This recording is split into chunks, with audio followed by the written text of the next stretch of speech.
Hello and welcome to Spotlight, your guide to arts, culture and new Irish music. I'm Ruth Medjber and I'm very proud to bring you today's show, packed full of good tunes and things to do. Coming up on the show, we'll have the chats with Mary Kate Geraghty, May Kay of Fight Like Apes, about her recent trip to Palestine. Joanne Hunter from Books at One will be telling us about a fantastic new community bookshop opened up in Dublin 8. And we'll also be treated to a live studio session from musician Sinéad White. Over the next 2 hours, I'll take you on a genre-bending tour around Ireland, playing you the new baby bands that you won't hear on other stations for years to come. We go searching playlists and platforms to find the freshest Irish musicians. We pluck them straight from their bedrooms, tear them away from their laptops and give them their very first plays on Irish radio. We're going to start this hour nice and slow and then lash onto some bangers towards the end. Up first is Jackie Beverley with her new song, Changeling. I can still remember the leaves as they fell up that garden path that led us all astray. We hid amongst the roses, told secrets in the shade. One by one we left our mothers, one by one we went away.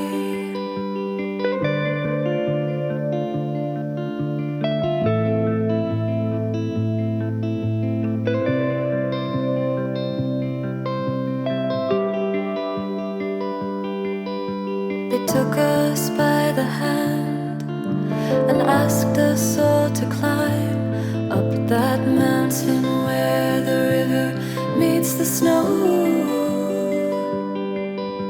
They took off all our clothes, well I remember it was cold as we plunged into the water, as they cleansed us of our souls. And oh,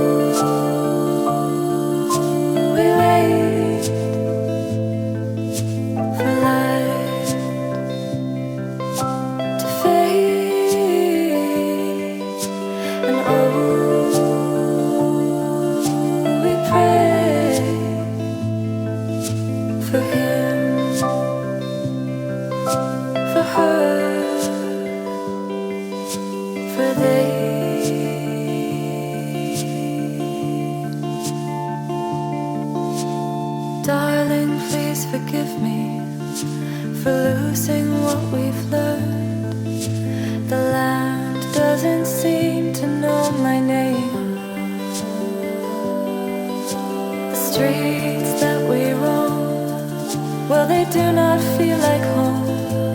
Can you tell them that I'm frightened? Can you tell them then we'll go? And oh,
gorgeous Jackie Beverley with Changeling. Now, are you looking for something to do this weekend? If you're out in Donabate, you should not miss the Bleeding Pig Cultural Festival, which is a horrific name if you think about it. The Bleeding Pig. Apparently, Paul says here that it is a rock on the cliffside that when it rains, it's a pig that looks like it's bleeding when it rains. I don't know why you would name a festival after that. It's disgusting. Doesn't really appeal to vegans, but they have some good stuff going on. There is like a casino night, an art demonstration, there's Tai Chi, there's a gala concert, but there's something that I particularly love. If you've missed Colleen Kuhn, the fabulous Irish language movie that was playing a couple of months ago in the IFI and the Lighthouse, and if you're like me and you've missed it, you can go catch it tonight, the 14th, out in the Bleeding Pig Film Festival.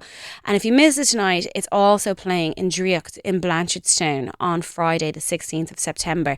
Prices are just £6 for that, and to be honest, it's just racking up the awards. You'd be mad to miss it like me. So if you're listening to us here live on Dublin City FM, you can text me in some requests or some nonsense or whatever the hell you want to text me. It's 087 179 1032. If you're listening back on Spotify, hello to you too. You can reach out by Instagram, Twitter, Facebook, all of those. We are at Ruthless Imagery on those platforms. You can just send me a message. As always, this is a community station. What I do here is I'm just platforming all the events and new bands and everything else that's going around Dublin City and beyond. So do feel free to get in touch. I'm going to keep the tunes flowing now, and we are going to play a new song, I Know You Well, by Eva. Take a picture, make it last all night. Beauty queen is gone by morning light. I live in ruins, preserved in my mind, broken down every time I look in your eyes. As I watch the final autumn leaf fall to the ground, I hear you softly telling me that you'll be back around again come summertime. You forget I know you well. Don't be offering anything, baby, when you're leaving me.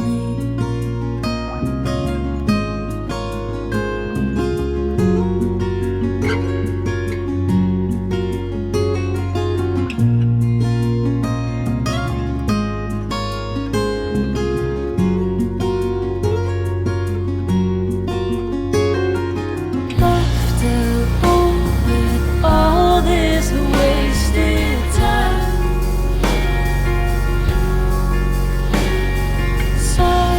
Silences are always laced with pride. He tells me that I'm on his mind every night.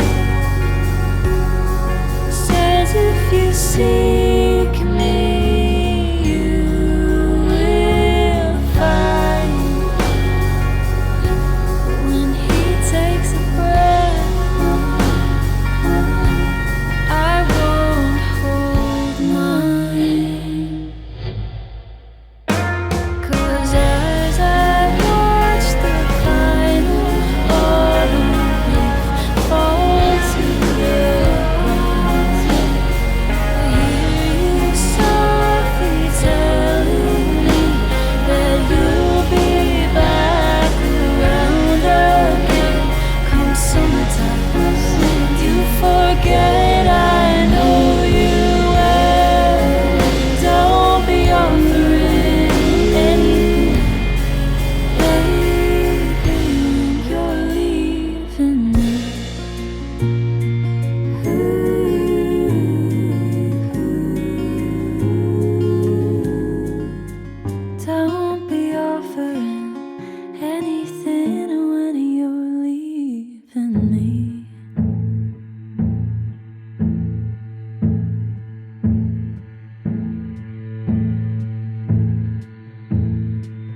Was Katie Kim with her new song Eraser.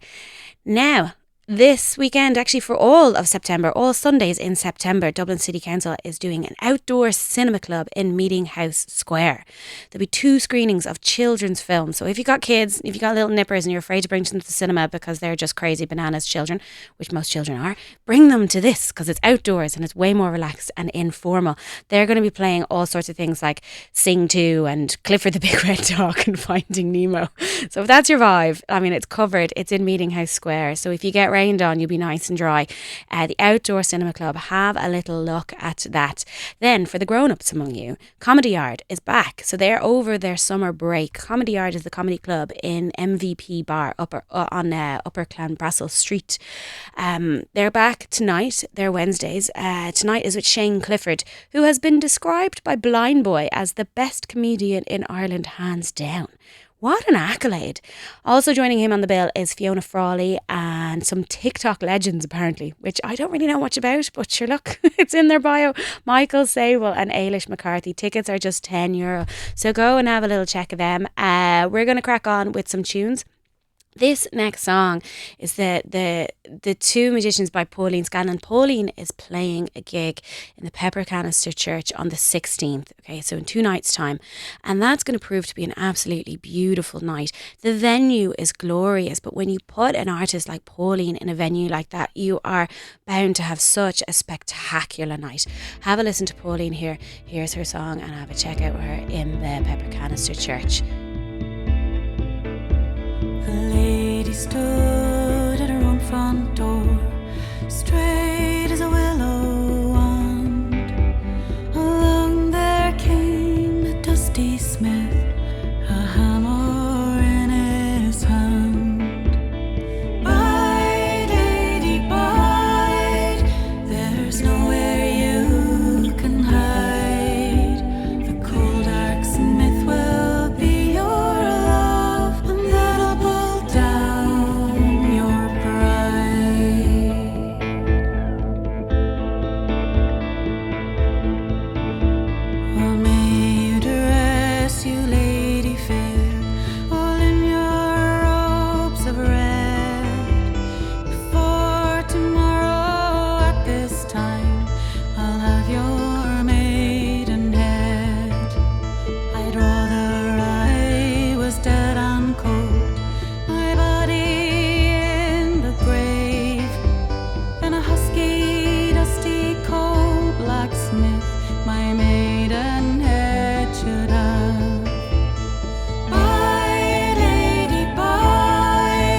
She turned herself into a hare and ran upon the plain, and he became a greyhound dog who fetched her back again. She changed herself to a swift young mare, dark as the night was black, and he became a saddle gold who clung on to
That was Dahi's new tune, I'm Here Now, taken from an album of the same name that he just recently released. Dahi will play the Fall Right Into Place Festival down in Clare, Galway Castle this weekend.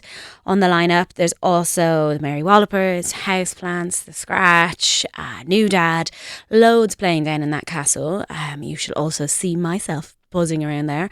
It's a really lovely event, and there's also shuttle buses back to Galway City each evening, so you can carry on the set in the Roisin Dove.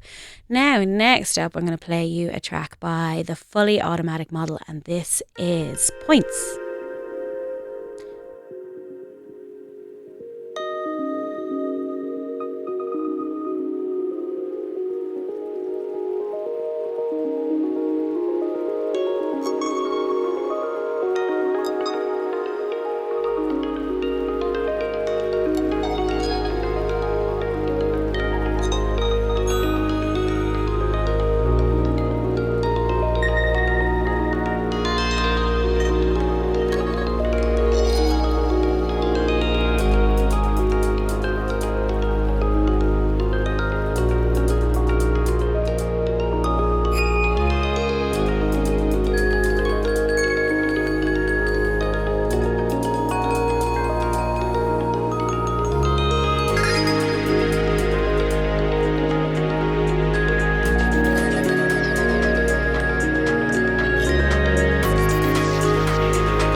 That was Points by the Fully Automatic Model.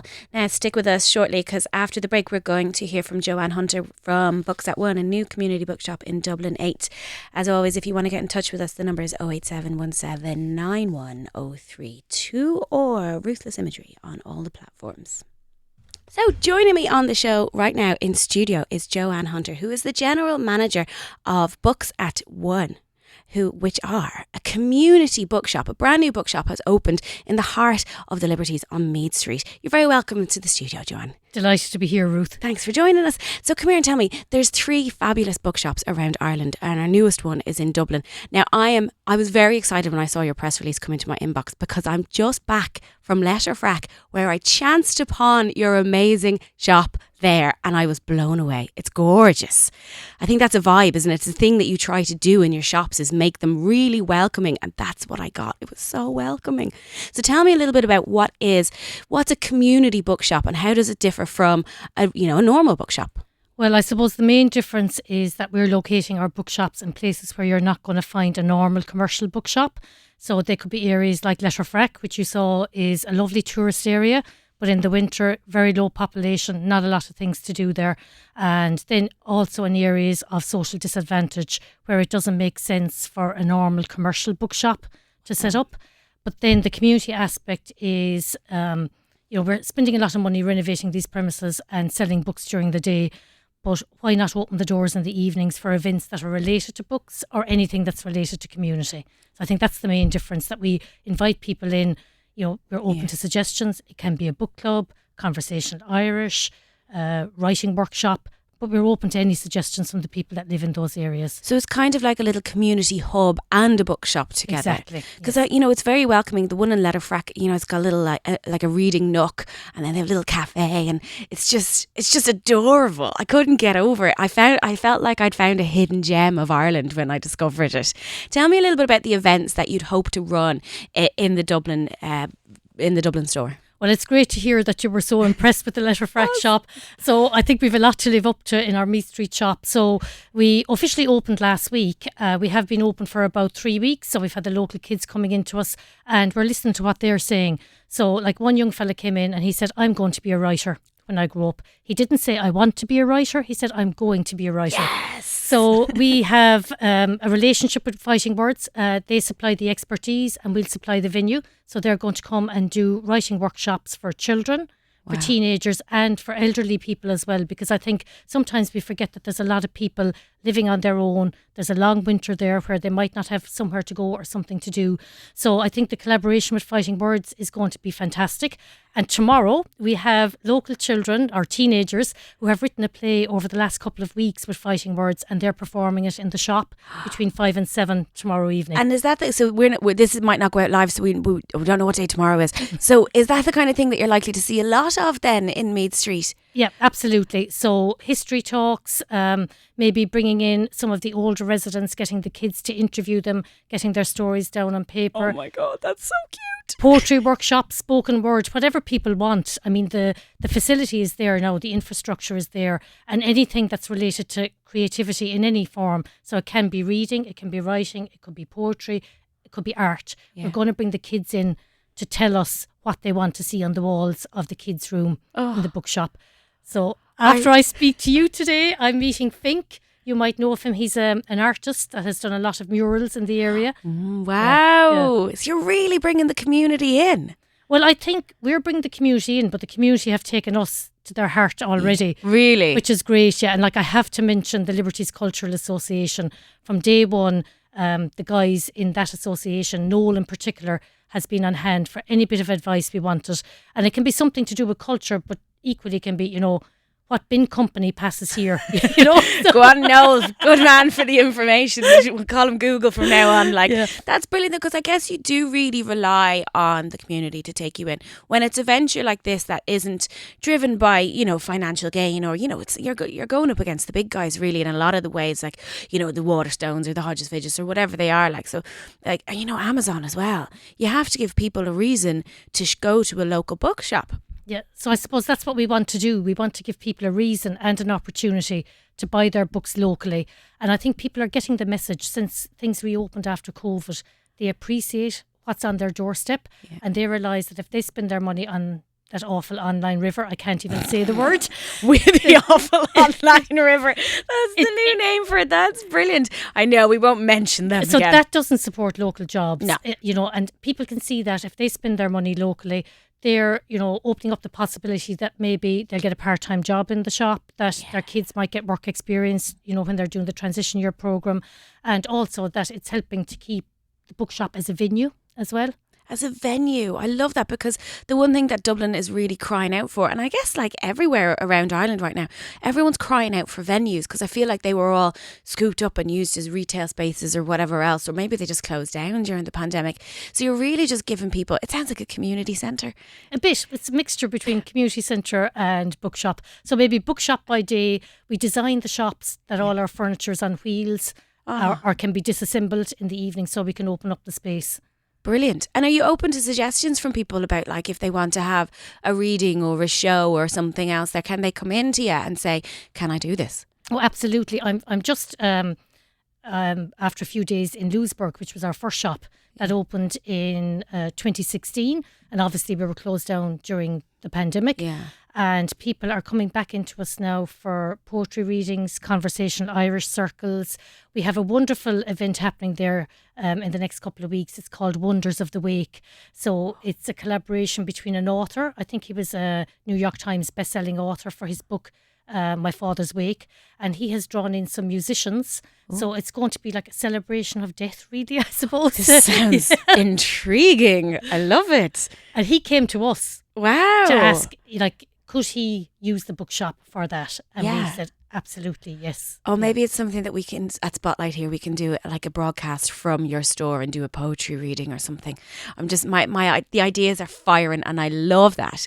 Perfect fit for this radio show. But your life kind of sounds a little bit like the movie You've Got Mail.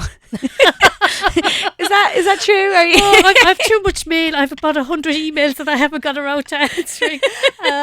It sounds very romantic, but it's bloody hard work. I'm not yet. Yeah. You know, it is. It's a business venture. And you're pulling like a lot of plates spinning. It sounds like, But I love it. I mean, if I had written a job description for myself, I couldn't have come up with something this good, because you have the kind of creativity side, the books and the love of reading, and then there's the business side as well. So like the only way we can make this work as a social enterprise is to ensure that we have enough trading income to keep the doors open. Absolutely. So there is that kind of bit of pressure that we're looking for funding to get things up and running. Sure. And then once they're up and running, we need to keep people coming in. So we need to be fresh with what we offer so that we can keep people coming into us, week after week and year after year to support Do you know us. what? But that was the thing that really surprised me. Yes, the lovely welcoming atmosphere, the whole tone of the store down in Letterfrack, it was glorious.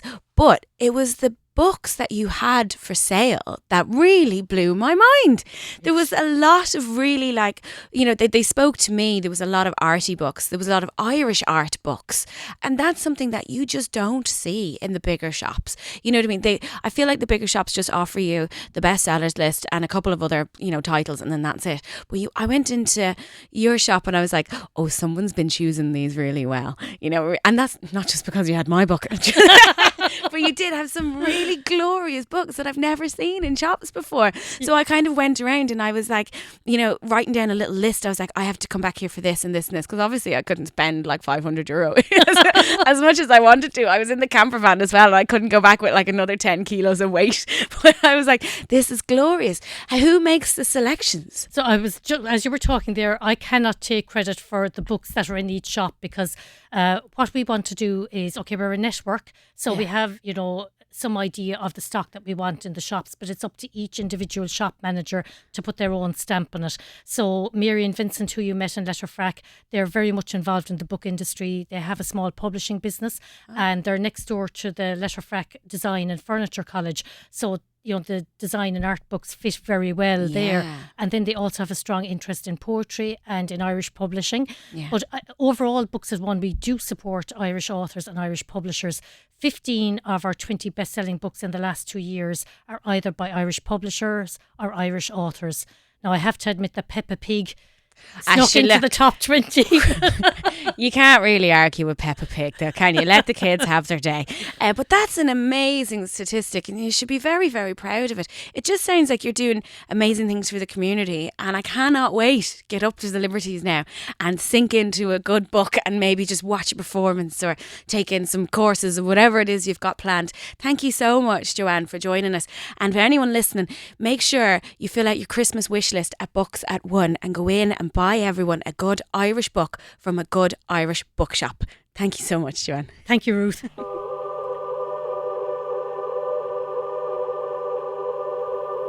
We stand hand in hand like corpses.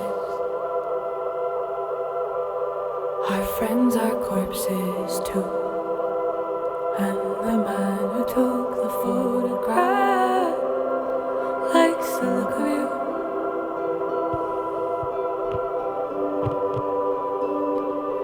We stand hand in hand like corpses. Our friends are corpses too. And the man who gave the epitaph said I wouldn't do. Darling, I have tried to fix you. I can't count the times that I have kissed you. I never thought that when you built our home, you'd make it out of blood and bones. Darling, one of us should go. My eyes were the first to disappear. Then went my nose, then went my ears with no eyes and no nose. This death that I chose. No eyes and no nose. This death that I chose. Your death, I'm dead. You said I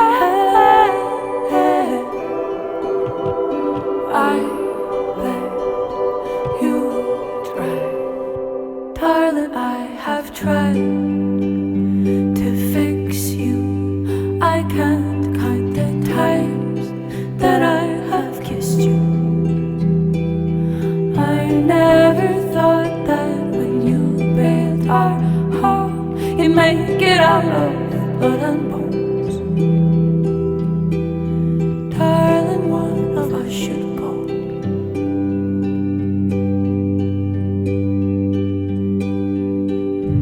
It's contagious, my fear and your pain. We look like corpses and our friends look the same. And we all stood together, for worse or for better. We all stood together for a photograph. Yes, we all stood together, for worse or for better. We all stood together for a photograph. You're dead, I'm dead. You said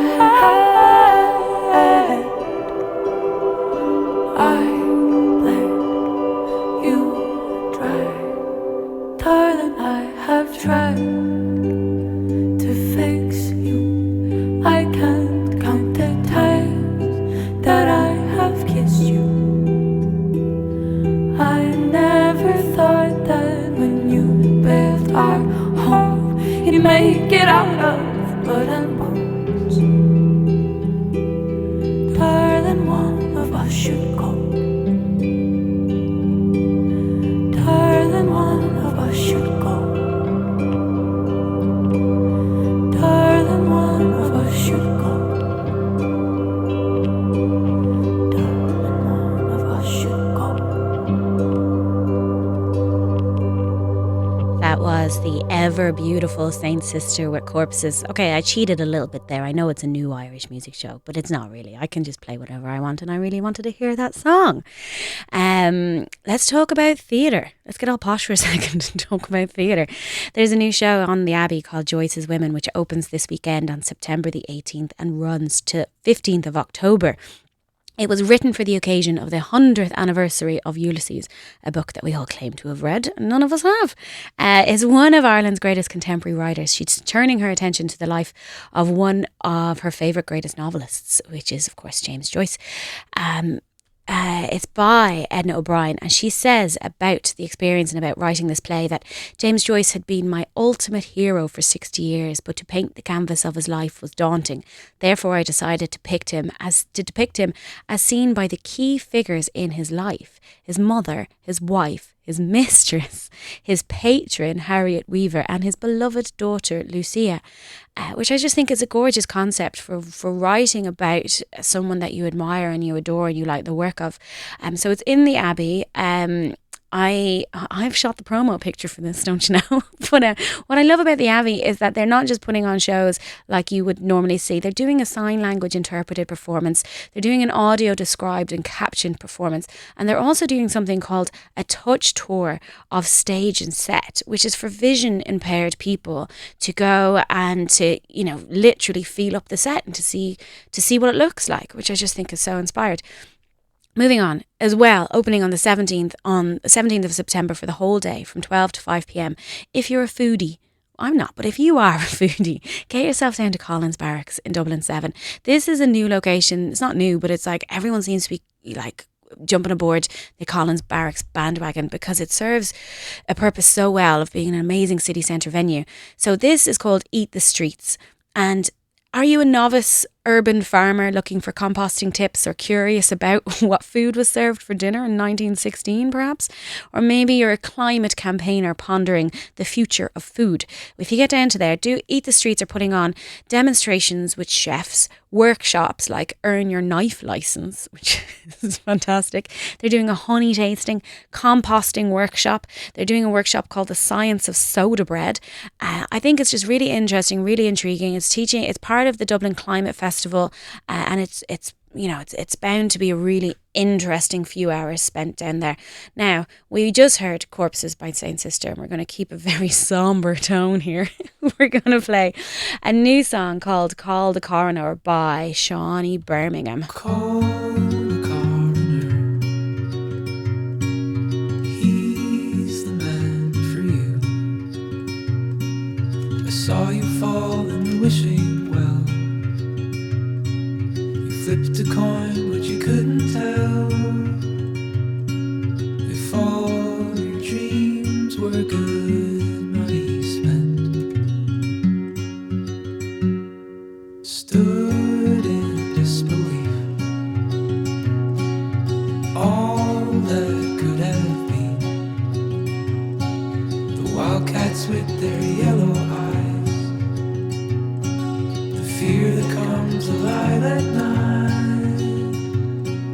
The afternoon has come and gone, and you are invisible between the thorns, and I feel it in my stomach. It's tight behind my eyes, so I'll wait for a minute and let the fear subside, and I'll go home and sleep. I'll go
That was a very beautiful debut single by Shawnee Birmingham called Call the Coroner.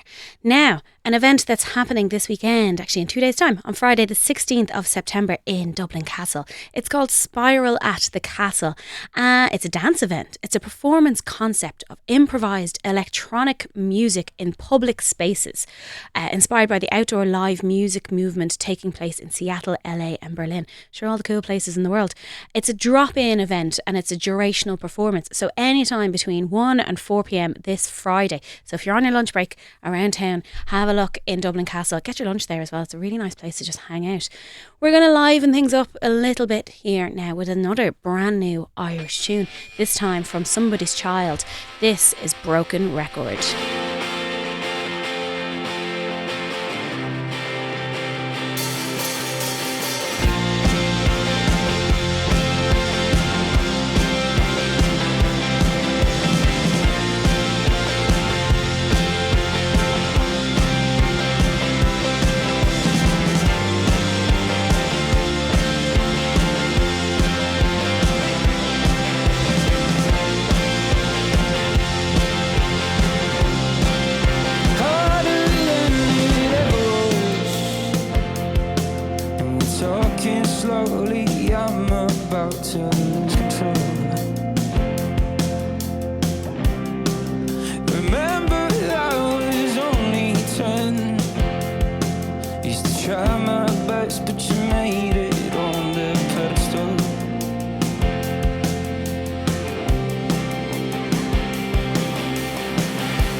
That was Somebody's Child with Broken Record. Now stick with us here because after the break we're going to have a live in-studio performance from the fantastic musician Sinéad White.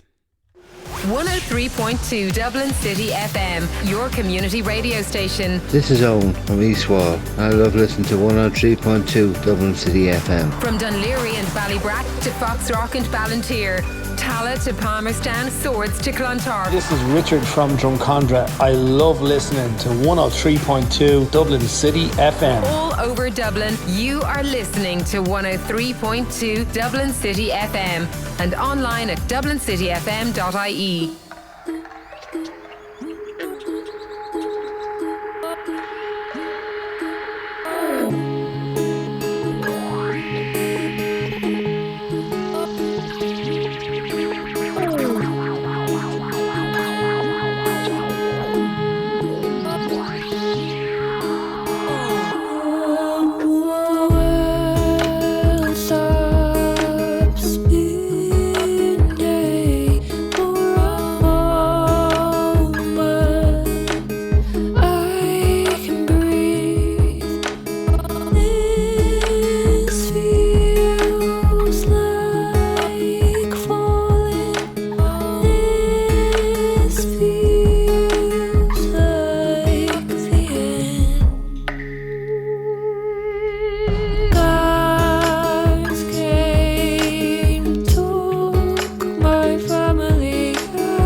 Joining me on the show is a very special guest and dear friend of mine, Sinéad White, and accompanying her is Galia Arad. Thank you guys for joining us today. Thank you. Of course, Sinéad, you've just released a new single called Insert Coin, which is going to be from your forthcoming EP, Yes. which is called Bye Chicken. Bye. Bye. I feel like I should tell people listening the first time that we met, because it's quite hilarious and embarrassing. Oh yeah, please. I want everyone to know what you did. So, context. I was at an open night in the Science Gallery. Do you remember the Science Gallery? It was so cool. And I think it's gone now, which is just a crying shame for our city. But I went to an open event there, and on stage is Sinéad White, and she's singing along, and she does this thing where she passed out kazoos, because your shows are hilarious. And I was there with a friend of mine. I was like, this woman is amazing. I loved it. I loved everything about your performance. I thought you were great. I thought your voice was stunning. And I thought I was helping the cause by taking her picture and posting it to my Instagram with hashtag remember her name, hashtag Sarah White. Yeah, Sarah. So yeah, I went online obviously and got zero notifications from anyone. Just thought it absolutely bombed. I was like, kazoos, what were you thinking? You know, idiot. It was a great thing. And then years later was on your Instagram and then saw a picture of me with never forget #Sarah White. And I was like, oh. I tried. Well, years later I was stalking your Instagram. And here we are now. You are a guest on my radio show, Sinéad White, Shinners Blanco. Yeah, I miss Shin Bin 2000. I can call you Sarah if you want, but let's go with Sinead White. Thank you. So, you've been working hard on an EP, a solo EP, because of course people may remember you and know you from you're playing in different bands. So, of course, you've played with Dahi. You released that song "Falling for You." Oh yes, which I like to turn into "Falling for Ruth" because it just makes way more sense. And then you also have a track on Elaine May's record "Home." So you get around and you're in Houseplants. Yes, and I also have collaborations with Pa Sheehy, who I know was here. Yeah, we're getting Pa Sheehy in as well. So you have you're busy. You're very busy. Yeah, I think like I am a bit of a people pleaser, so I think like to work on other people's music and stuff is way easier for me, and I kind of put my own stuff, like I push it down, but I also enjoy it, and there's a lot that can be, I suppose, learned and extracted from collaborations. So I think like some of the music that I'm releasing now probably wouldn't have happened if it wasn't for, playing with Dahi and Elaine, and you kind of like absorb a little bit of everybody, and then you're kind of in a different position. So you're learning from those around you, right? Like always, I'd imagine, because they're, it's quite genre bending. You're going from Pa Sheehy to Houseplants to Elaine to Dahi and to everyone in between. But then are you always thinking when you're with them going, oh, I've got a song in mind, but it's a Sinead song? It's not going to be an Elaine song. It's not going to be it's not going to be a Dahi song. It's definitely a Sinead song. Yeah, there's always like songs knocking around, but I think like one of the things that you learn is when you're collaborating with so many different people is that everybody has a completely different engagement with music and with kind of the why of like where it comes from and that. And like I remember Dahi saying, I can just remember very specific things that people have said about the way they think about music, and each time it's almost as if like a part of you is just broken and you're like, oh yeah, like I never thought about that. So as time goes on, you're just kind of like collecting, all of that. Wow. Like a musical Pokemon woman. And then catch them all. And some of it people say, and they're like, well, the reason I do this is blah, blah, blah, blah. And you're kind of like, well, that does not resonate. Like, I don't, it doesn't resonate. Yeah. And you're like, whatever, I don't have to take that on. But then other times people, when you think about how they engage with it, you're like, well, why have I never thought about that before? So why do you do it? Why do you have the urge? Why are you compelled to write songs?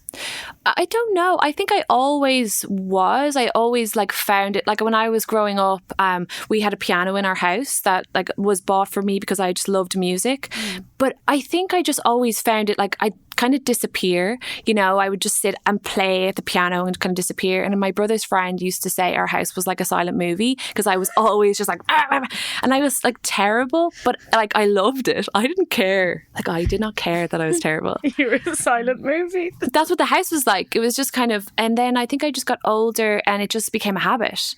Yeah. And it's just a habit that I still... But it sounds like when I'm listening to your music, you're writing from your gut. You're writing from your soul. It's especially your song, which I absolutely adore, "The World Stops Spinning." Oh yeah, which was one of my favorite tunes of all of lockdown. It was so emotional, and it's all about.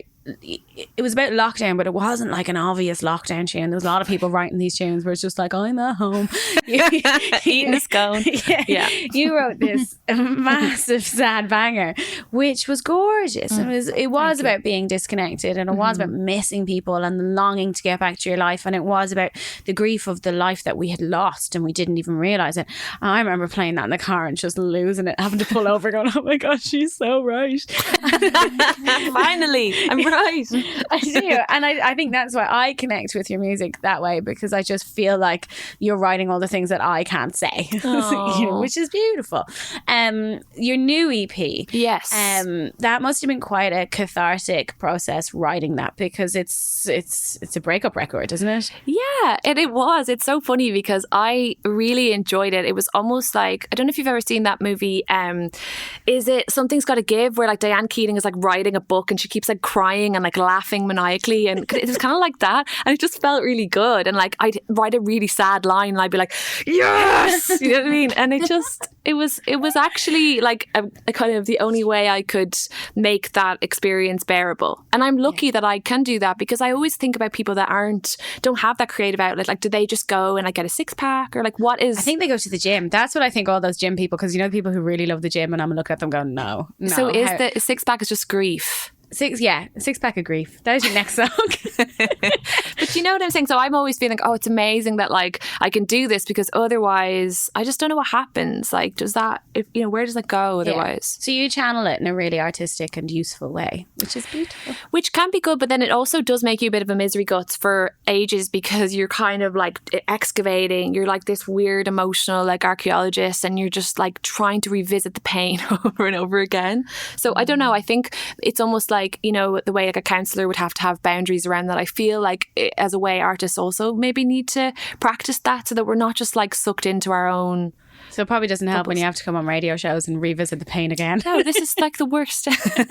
Sorry. Do you want to play one of the really painful songs for us? Yes. Okay. I'd love to. Which one are you going to start us off with? So this is called Insert Coin, and I was writing it in lockdown, and I was that the process that I described to you. And I was actually talking to Galia, as we always do, and we were talking about like this idea of the relationship ending and a pinball machine, and sort of like there's a few pinballs just going bang, bang, bang, bang, bang, bang, and that's all the memories just kind of like flittering around, and each time you kind of question them, you're putting another coin in, you're putting another pinball in. Wow. So I was kind of talking about how I just need to like not put any more coins in and just let it all kind of, and then that's kind of where this song came from. Oh, let the pinballs fall. Do it, girl. Do it. Okay, take it away in your own time. Okay.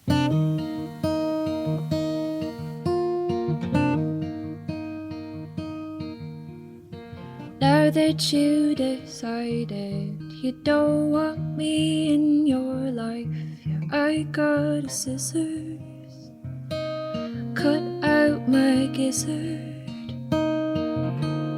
Just let me be dramatic, 'cause I loved you like an addict. I got blood thinner, spiked my own dinner. And maybe in time I'll be fine. Maybe in time I'll be alright.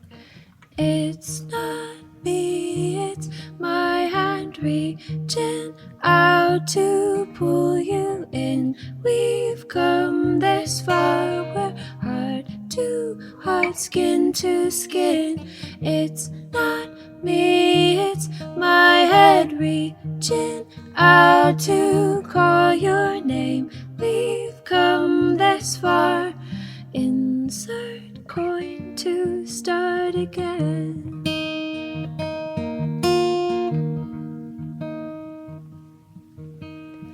Now that you got honest, said I'm not the one you wanted, I got a mirror, saw myself clearer.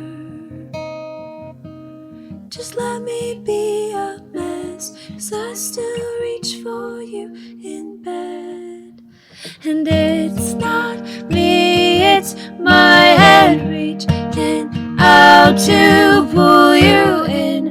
We've come this far, we're heart to heart, skin to skin. It's not me, it's my head reaching out to call your name. We've come this far. Insert coin to start again. Well, that was so beautiful. Thank you, guys. Thank you. And it's so great to have my really wonderful buddy, Galia, here. Galia on the BVs. Yeah. Thanks, Galia. It's just so nice to, have that backup, because otherwise you can just... I was told I'm just here for vibe, You're here for the vibe and good tunes. Is it different now? Because it's a solo EP that you're bringing out. It's Sinéad White. Yeah. Is that is that daunting? Because you've come from playing with, Elaine May with Sinead White and Daithí with Sinead White, and you have that backup and support, and you have a little crew running around Ireland doing all these shows, and it's good crack. And then now you're going to be like, I'm on my own. Yeah, actually, it's funny because I don't feel like daunted about the songs or the work, or anybody hearing kind of how much of a sap I am.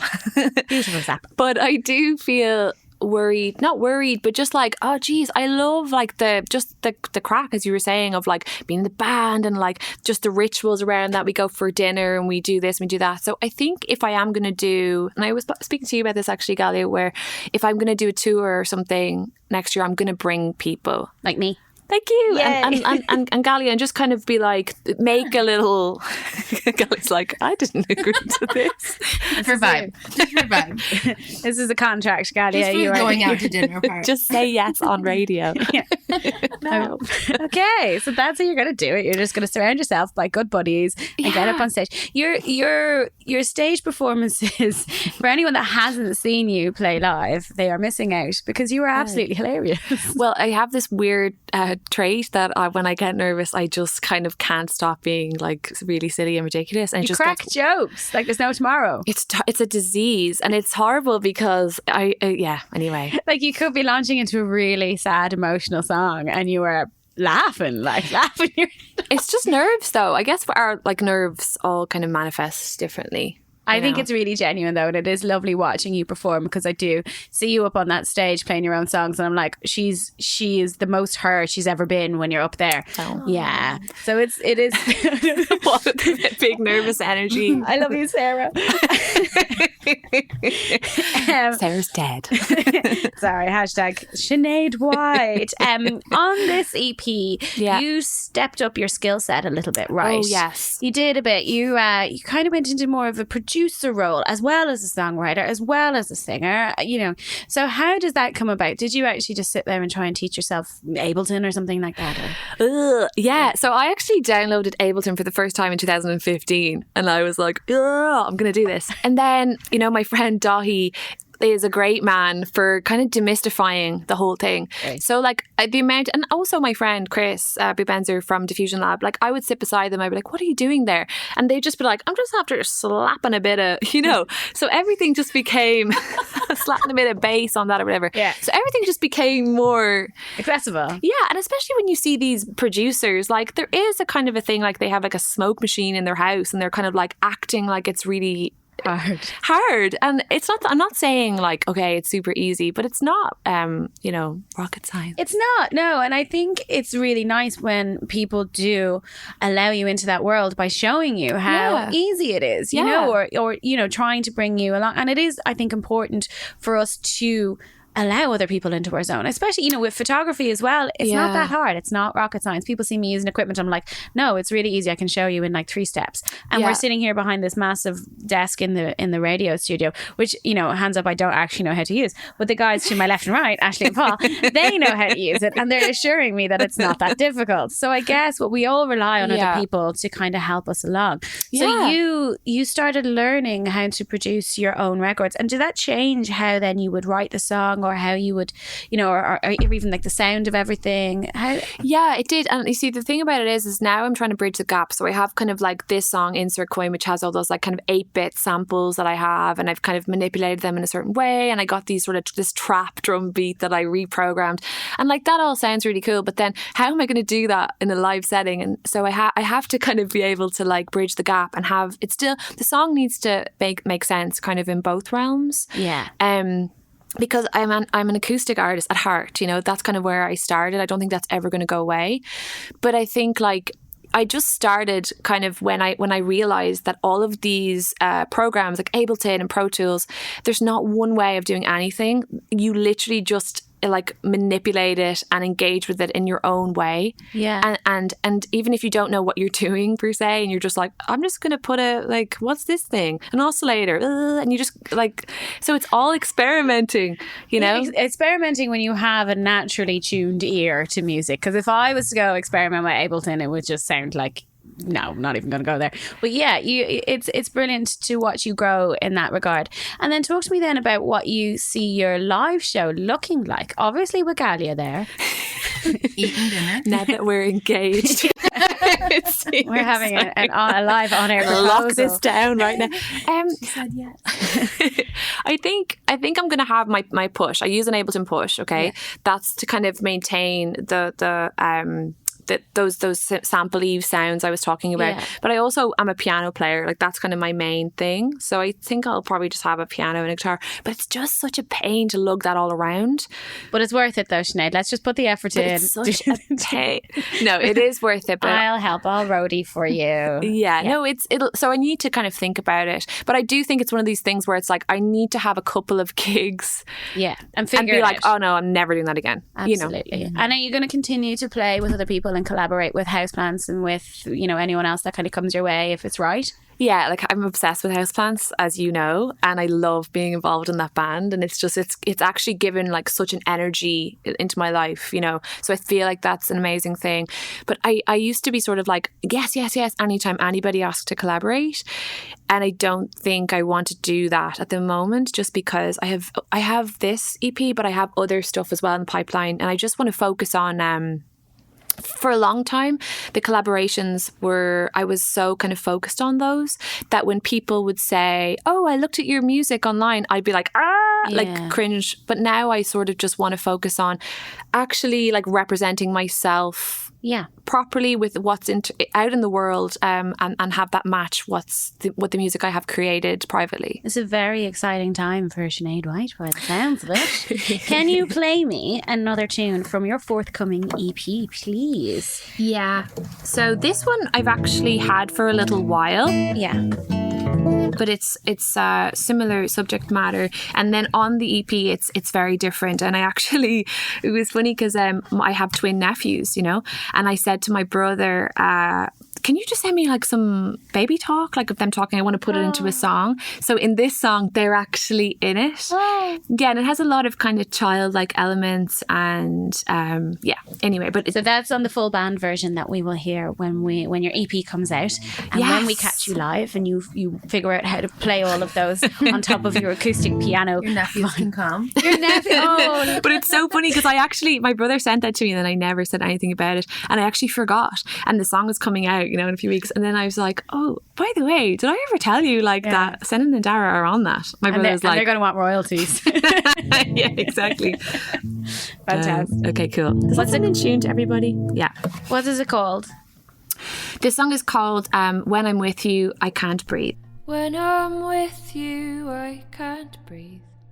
Breathing's the thing that sustains me. I tried to write it in a letter. I thought that would make it better. You said if I changed, you could love me. I counted all the buttons on the settee, tried to make it all better. We had a spell of good weather. I'm a ghost, I'm a hollow tree. You took my pages and you Tipp-Axed me. I wanted nothing to do with myself. And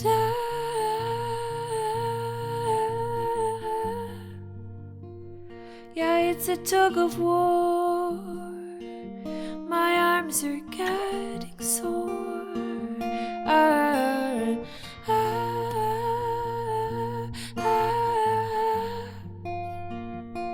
When it's time,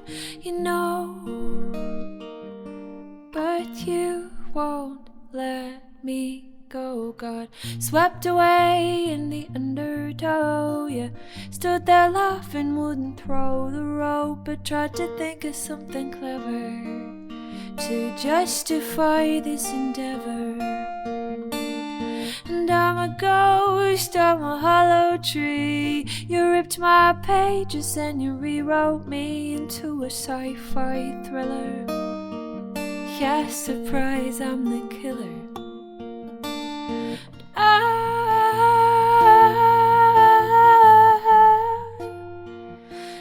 It's a tug of war. My arms are really sore.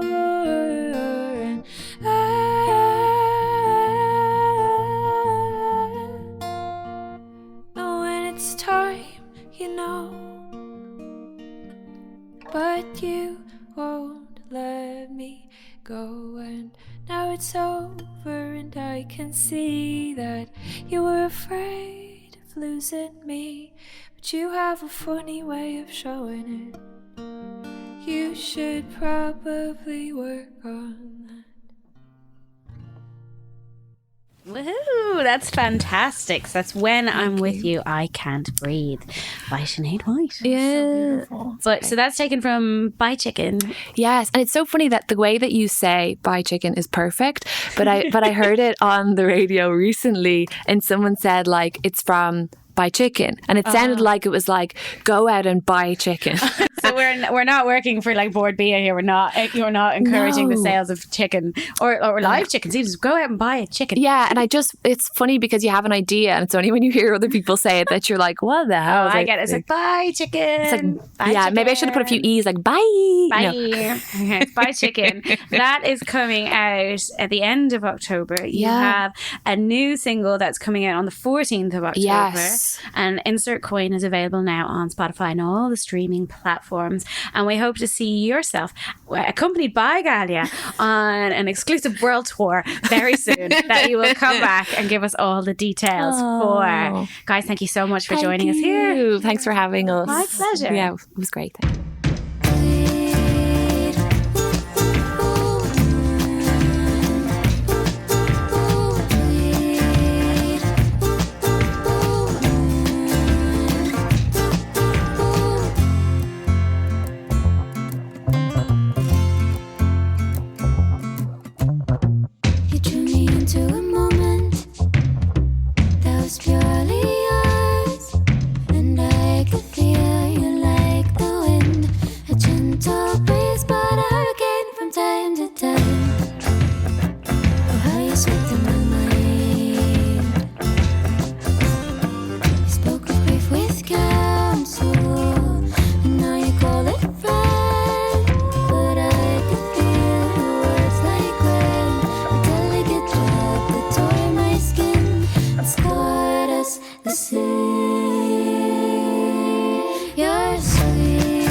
That was Strawberry Moon by Leitha, who are a brand new duo act from the west of Ireland. Sure, we're all about playing brand new Irish music here on the show.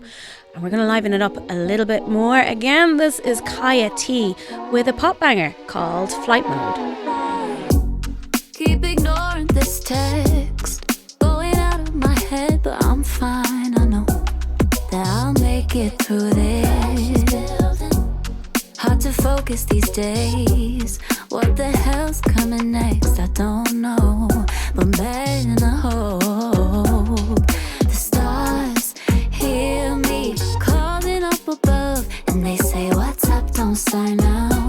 We've got your dreams on fire now. You'll be alright. I know it's hard to take in, but baby girl,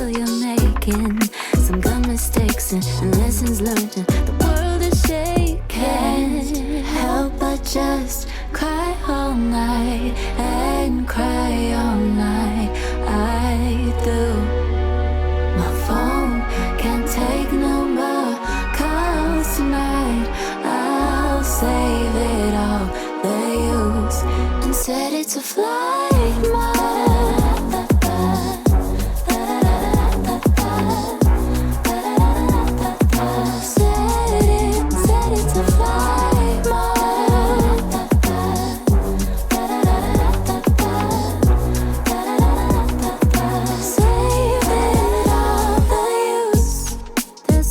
Left unsaid.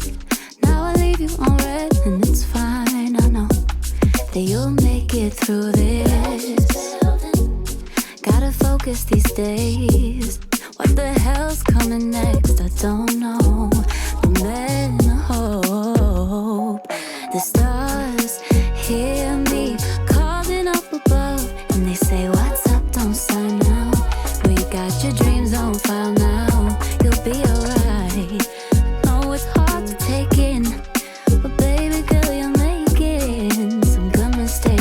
Lessons learned, world is shaking. Can't help but just cry all night and cry all night. I do. My phone can't take no more calls tonight. I'll save it all they use and set it to flight mode.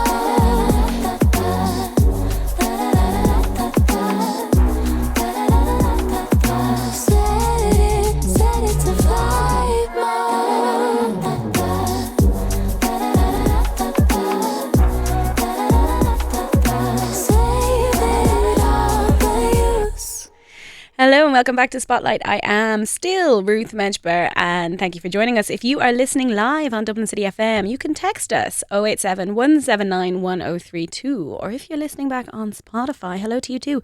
Feel free to reach out and tell me all your gossip. I am at Ruthless Imagery on Twitter, Instagram, TikTok, all that kind of stuff. As well, if you have anything coming up in your community that you would like to platform here on the show, then I'm your gal. Just send us stuff. Spotlight@dublincityfm.ie is how you can reach us by email, and I'd love to hear from you.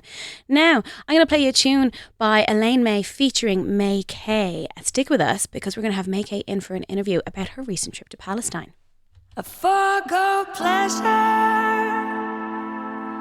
just to be with you, an expected measure, so we can say we saw this through, and with all your pressure, so we can tell them it was true. I forgo pleasure for no forever.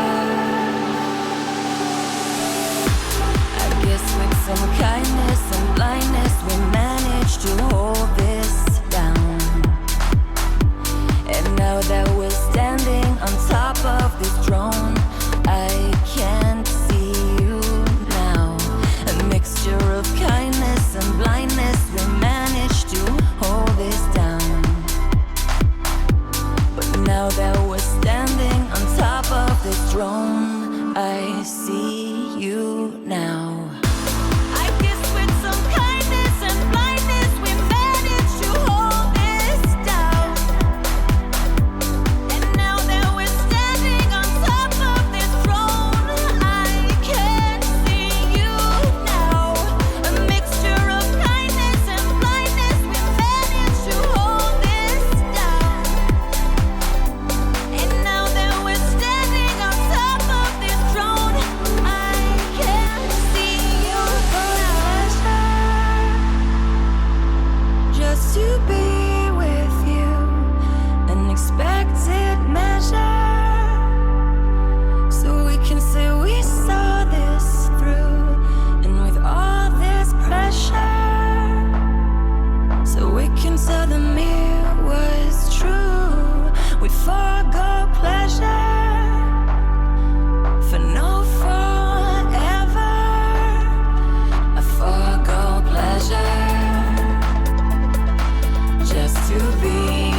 Joining me in studio today is May Kay. Now, you know May Kay from her many different guises in the music industry, lead singer of Fight Like Apes, who I adore, and who are coming back, but we're not here to talk about that right now. You also were part of La Galaxy. You seem to be everywhere that Jerry Fish is. Actually, you seem to split yourself into a million different people because you were always playing in the best places with the best people at all the time. And you present other voices among many different shows. But now you're joining me in the studio and you're very welcome. But we're going to talk about something that's not quite music related. It's a little bit, we differ a little bit from what you've done previously, but it's very, I feel like it's very you and it's very your character. You're very welcome to the studio, May Kay. Thank you. And you're going to talk to us about a recent trip you've just been on to Palestine. Yes, and I appreciate so much you giving me some time and space to talk about it, because the first thing I would say is that we don't hear half enough about it. So I really appreciate this. A guy called Anla, who has a gym in Cork called Ackley Cork, also has a sister gym in Bethlehem in Palestine called Ackley Palestine. He is a guy from the north of Ireland who's based in Cork, and he's done amazing work developing this gym in the middle of the Ida camp in the Lajee Centre in Ida camp in Bethlehem in the West Bank. I followed him online a lot and saw the work he was doing in Palestine. Another amazing artist called Shiva went over as well and did this international summer camp in the Lajee Centre. I went over on a truck with an aid convoy to the Ukraine border a few months ago. And I'm really incredibly proud of particularly Ireland's response to the Ukraine situation. And at the same time, it kind of highlighted for me how very bad we are with other places that need our help and assistance and support and solidarity. So I saw that the summer camp was coming up again and I applied. It's one of those things that's like, that's so far away that it almost will never happen. And then it was a week before it and I was like, if I was saying it out loud to people, I was like, they'd be like, really, you're going to Palestine? I was like, yeah. It seems like I am going to do that. But I had the most, it's very hard to describe because I don't want to say the words amazing and it to be misunderstood. The situation over there is horrendous. I didn't know it was that bad and I've read about it a lot. I didn't know how bad it was. I didn't know the type of daily oppression that all these incredible people are living under. And we could talk about that all week and I hope I do get to talk about it another time more extensively. But what we're talking about today is that these amazing young people and some incredible community leaders are arriving in Ireland this week for a tour of Ireland. Do you know what? I'm going to stop you there because we do have time. That's what this whole show is about. It's about listening to other people's experiences and trying to find out what's important to our community. We're a community-driven radio station and this issue is hugely important to a lot of people. And like you say, myself included, we are relatively clueless about the situation that's happening there. And that, you know, when the war in Ukraine started and I was sent out as a photographer to photograph Ukrainians arriving in Dublin airport for a few days, and that really made me so upset thinking about all the other different refugees that have arrived here over so many years from war-torn countries that didn't get a look in, you know. So there is this injustice happening, and we will talk about the incredible tour that's going to happen, but these kids and these group that are coming over to perform for us here, what are they coming from? What's their life like? So first of all, I can speak for the whole group that I was with, none of us wanted to leave Palestine. Wow. So it wasn't that we were coming home in tatters dying to get back to our own beds and the comforts and privileges that we have here, even though we're 100 times more grateful for those privileges. None of us wanted to leave. There are people in Palestine that I would call friends who I didn't exchange a single word with because I don't speak Arabic and some of them don't speak English. But we spent time together, we cooked together and cleaned together, played with the kids together, travelled around the West Bank together. They are so funny and strong and energetic. I mean, we talk about the resistance kind of in passing, and when we think about resistance, we think about weapons and we think about fighting, we think about that, but the resistance that happens in Palestine happens on every single level. the kids always go to school, you know, even when it's dangerous, they always go to school. The support just domestically within the home, the way that they refuse to change the way they live their lives. If the soldiers come down from the watchtowers to the playground, to the centres with guns, which happens weekly, and they get tear gassed weekly, and the kids don't, and please don't misunderstand me, I'm not saying there'd be anything wrong with the kids running away from it, but they don't. And in fact, you've got these incredible 12-year-old young girls who will stand in front of me and say, it's okay, don't worry, this will be over in half an hour. These are kids that have obviously, they've grown up with this, they've known nothing else, because what's been happening in Palestine has been happening for generations now. Yeah, since 1948, yeah. Wow. So, like, I can't say enough about them, but I also understand that it is odd to celebrate a 10-year-old being resilient, because they shouldn't have to be resilient, but they do skip childhood in many cases. I can't believe how automatically they would jump to make us feel safe when these things happen, because we obviously felt like we were there to kind of help out with them. And I kind of, obviously, I'm sure I don't need to say I wish they didn't have to deal with it, but the way they deal with it, they just, there is no option other than resistance. People have come into their land, steamrolled their communities. If the Israeli forces come in and demand someone leave their home, they make them destroy their own homes. If the person refuses to do that, they charge them to destroy the home for them. The situation is horrendous. I can't believe how calm they are. And we have been for a long time sold this narrative that Palestinians are violent and they're extremist and etc., etc. You know, we watch superhero movies and the superhero is white and blue-eyed and the villain is Arabic. You know, it's always, we've been taught this from before we remember. So I think it's easy for us to believe, to be honest, because that's what we are told from quite a young age. And it is still the narrative here in Ireland. You know, I'll never get over hearing Ryan Tubridy saying, they look just like us. And I'm like, who is he talking about? Because he's not talking about me, because I'm half Arab, I've got dark hair and dark eyes.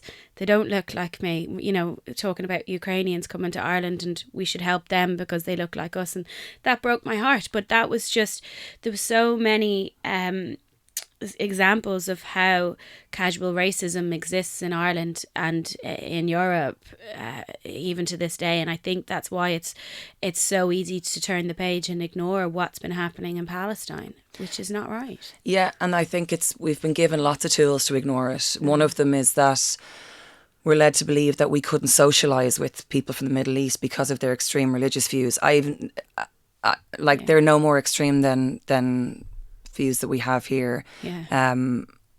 You know, no more than, and certainly no more than in America or in Israel. You know what I mean? There's not there. I suppose I'm sick at the thought of the way things have been told over here, and how effective it's been in making us go, we should leave them to their stuff over there because it's just too difficult for us and it'll turn everything upside down here. We've proven that we can open our hearts, our homes, our wallets, our minds when we want to and when it feels more comfortable to do it. And all I want people to know, and that's why I want them to come and meet these kids and these men and see that they are just like us. And like you say, I don't mean they look exactly like us or they look like me or they look like you. I mean, they are like us. They go to sleep under the same sky that we go to sleep under, and they want the same things for their children and they want the same things for themselves. And just as an example, for you wondering about where these kids come from, because of how often soldiers raid the homes of young people to mess with them, to force them to name somebody that they want to arrest and they need an excuse to arrest them. There are little boys in Palestine who go to sleep fully clothed and with their shoes on, because if and when the soldiers arrive, they don't want to be embarrassed and be in their pyjamas or have no clothes on. So they go to sleep in their clothes with their shoes on. Like, there is nobody on the planet that could say to any of us that they're okay with that happening. So children shouldn't be living in fear like that. No. That's horrendous. And I think if it was happening anywhere else in the world above the equator, people would do something about it. Yeah, like, it's just it breaks my heart.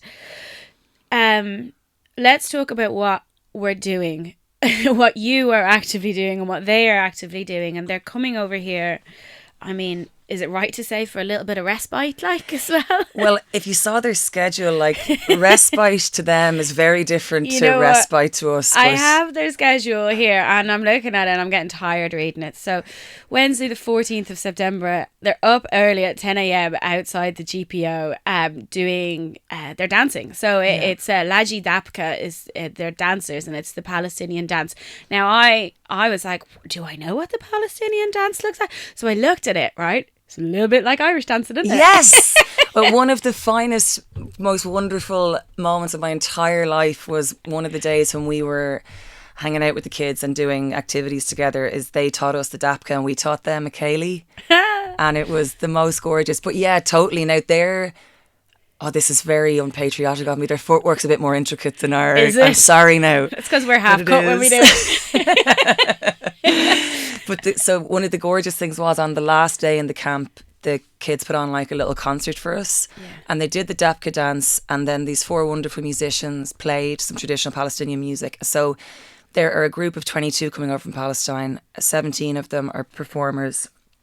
19 of them are performers, and 3 of them are community leaders, who will be the ones that will kind of talk about the more political side of things in Palestine and the day-to-day type of thing in Palestine.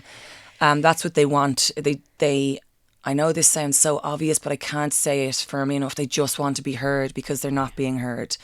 And their culture is being steamrolled as well as everything else. So what we get to do is we get to go along to any of these shows, watch them dancing. And there's a load of Irish, friends of Palestine playing at various points as well. But Liberty Hall on Wednesday. Liberty Hall, Wednesday the 14th. So that's tonight, actually. Wednesday the 14th at 8 o'clock. And then Thursday the 15th at 6 o'clock, they are on Grafton Street performing there. So this is, like, most of this is a free event, right? Yeah. And then the 17th, which is the Saturday at 10:30, they're in Kildare in Newbridge. A large reception, morning of music and dancing, which sounds fantastic. And then there's a GAA hurling demonstration. I like this culture swapping vibe that we've got going on. So great. I'm quite proud of that. And then there's more evenings of music, which in the Nano Nago Theatre, and then you're down in Cork for an outdoor performance there. Salt Hill, they're doing a flash mob. Oh, hello. Down at the Blackrock Diving Board at 4 o'clock on Tuesday the 20th of September. And then next week, Wednesday the 21st, you're in the Town Hall in Galway for El Hurriya Palestine, an evening of music and dancing from Palestine and Ireland, and that's ticketed. That's the only one that seems to be ticketed, and that's a meagre €17 to go to that. It sounds busy. It sounds incredibly busy, but it sounds exciting and it sounds lovely. It sounds so wholesome, and hopefully it'll be joyous. Yeah, well, see, that's the thing. It will be. They're a gas bunch. They're so excited. They've arrived now. They're staying with incredible Irish host families who are looking after the kids when they're here. A group called Sadaka from Donegal. I can't take credit for any of this. I'm sticking myself to it now because I'm just back from Palestine. But there are these incredible people, Orla, Fidelma. I shouldn't start naming names, but they're just to name a couple of people involved who are constantly raising funds to help Palestine. They're the ones that have been fundraising to make this tour happen. I can't give Anla enough credit for the work he's been doing and the awareness he's brought to Ireland of the situation there. And I'm very proud to be putting on a show with Anla on the 22nd in Workman's Club. And there'll be tickets through Workman's Club and Eventbrite for that online. They're on sale now. We have a couple of amazing Irish artists playing at it that we're going to announce in a couple of days after the Liberty Hall show. Oh, fantastic. Okay. So thank you, by the way, because I know that you're going to be at the show tonight. Yes. Doing your thing. I will be there with my camera doing as much as I can. And I showed them your Instagram, the kids, and they're like, she's just kind of famous. And I was like, she's kind of famous. So I'll be there taking their photos, annoying them all night. Yeah. So come here, you did touch upon that, fundraising. Fundraising is a huge part of this because bringing over 19 performers and 3 community leaders is an expensive task. So in order to fund this, there is a GoFundMe page set up. And there, you're not looking for that much money, and you say you will give an expenditure report of everything that was spent at the end of the tour, which is just such an honest and lovely thing to be doing. It's like, okay, you know, people, I feel like people get tapped for money all the time on Twitter and all social media. People are constantly looking for it, but I think this is so genuine and so lovely. And you know, the kids are staying in homestays along the way, so this is literally just to fund flights and food, the bare minimum. So we'll post a link to that as well today on all of our socials. Now, come here, if people are sitting there listening to this and they want to help, apart from dropping whatever is comfortable on the GoFundMe, you know, whatever they can afford, how can people help? Can they sign up to do what you did? Absolutely. So the Laggy Centre, just Google Laggy Centre, and you can join their mailing list there and keep up to date with what's going on. I would definitely love to talk more when I get my head properly together, to talk more about the actual summer camp itself, because all anybody asks is, do you think I'm the right person to do it? Like, my biggest fear going over was like, am I going to be able to do this? Are they going to be like, who's this potato? Like, why is she not able to do all these different things? You know what? That's exactly what I think for all this. You know, because you know, Karen from Wyvern Lingo goes over and volunteers in refugee camps an awful lot. And I've wanted to put my hand up and go, I'll go with you. But then I'm like, but what skills do I have? You see, this is, so you'd be amazing at it for one thing.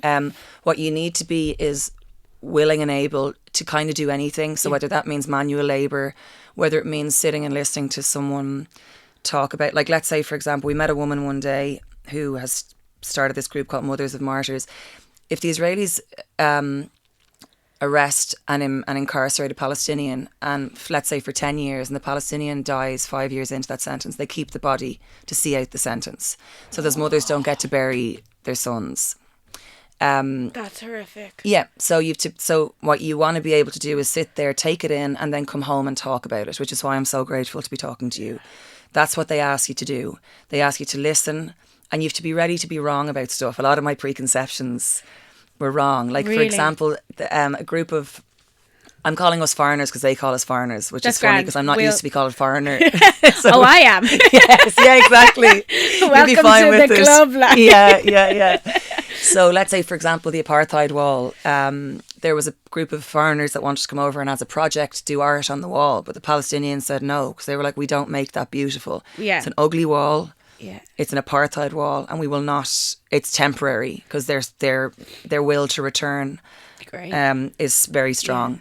So it's about learning. It's about it's changing. About learning. It's about being wrong. It's about taking it in and coming home and talking about it and fundraising on behalf of them, because they do the best that they can. But what we have to do now is the kind of more boring thing of just of fundraising. So doing gigs is really fun. That's a great way of doing it.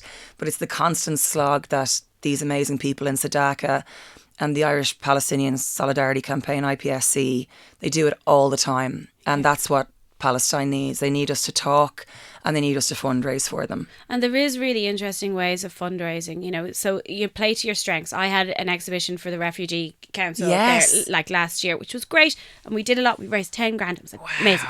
But then you're like putting on a gig. You're playing to your strength there. You're tapping into your community. You're doing what you can.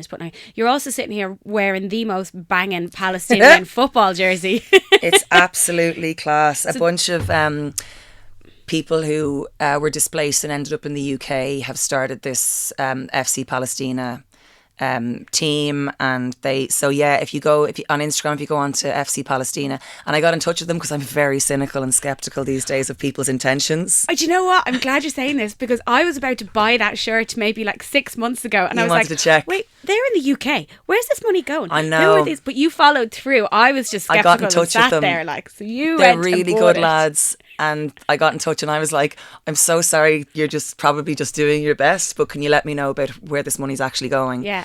And it so happened they'd done a collaboration with the Ida Youth Centre in Bethlehem and a couple of other things. So I, again, am willing to be told I'm wrong at any point, but as far as I'm aware, they're the good guys, and the jerseys are banging. They are banging. So there's plenty of great opportunities to support Palestine no matter where we can. And maybe anybody who wants to talk to me about the camp, please just get in touch. Just DM me on Instagram. I'll do something on Instagram about it anyway. But if you're into it, you want to go and learn more about Palestine and help people, I would love to talk to you about it. I might have to slide into your DMs there. Do, yeah. I'll be like, can I learn more? Because I think it's something block I you. need to. You block me, thanks. Sick of you. Thanks very much. Well, listen, good luck with the show tonight and all of the rest of the shows up until the 22nd, you said, in the Workman's, Yes, right? yeah. I can't wait to see who's announced for that. I have a sneaky idea and it's very exciting indeed. Oh. Listen, thank you so much. Thank you so much, Ruth. I'm very proud of all the work that you've been doing, of everything. And even your Fight Like Apes are coming back, right? Yes, I'm going to have you on another time and Oh we're my going to God, talk about please. that fabulousness as well. Please, yes, Make let's it. do that. Thank you so much. Thanks, Ruth. And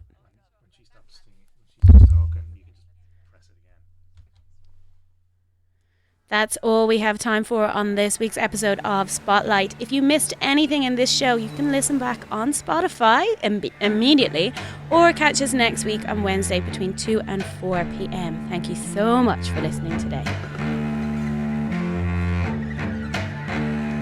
I am nowhere but home by the sea. Lenny is free. Agus every loading.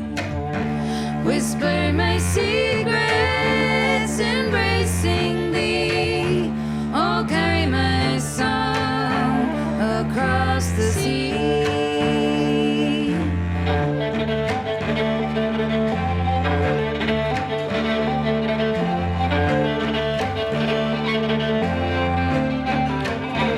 I cannot hold you, told me so. Ik trouw aan de dam, let me cloud. So